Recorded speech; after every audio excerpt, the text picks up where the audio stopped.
This past week has been a nightmare for Wesley Grist. It's a horrible tragedy, big time. One that I have to relive almost every day. Last Monday, in this Edmonton neighborhood, Grist's 11-year-old son Kache was attacked and killed by two very large dogs. Kache had been visiting his father from BC.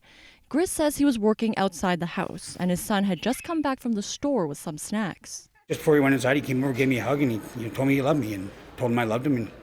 And I told him I was like, I'll be in a few minutes. He does not know exactly what happened next. And I walked in the house, and when I walked in, I was seeing something like, I thought that I heard the dogs making a commotion, and I seen a mess, and I didn't know what it was, what I was looking at. Nobody wants to see any child like that. But to have to be the parent and find your child like that,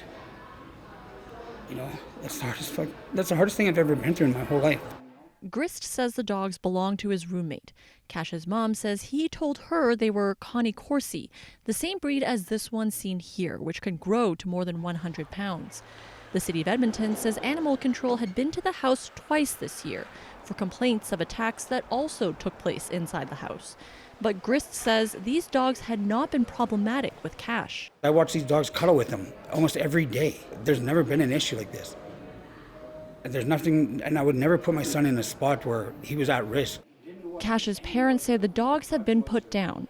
For Grist, his feelings towards the animals are complicated, and he does not blame his roommate. I'm not happy about it. The lives that ultimately resulted in my son's life ending are gone, so I can't ask for anything more than that. He's speaking out because his roommate has been attacked online. He calls it all a distraction as he tries to grieve.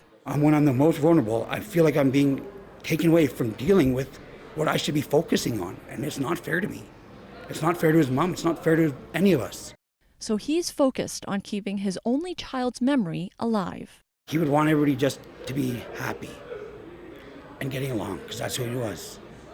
He wants everything to be beautiful, because he's beautiful. He's perfect. Julia, Kache's father talked about the negative attention he's dealing with, but there's some help coming from the community as well. Yeah, so he first says that the attention he and his roommate have received has made a difficult situation even harder. And he's asking the community for some time for the family to breathe and so that they can actually get a chance to process Kache's death. Now, the community here in this neighborhood is actually organizing a fundraiser with the family's blessing to raise funds to help cover funeral costs. And that funeral for Kache is set for next Sunday, and the family is stressing they want to keep that private. Julia, thank you.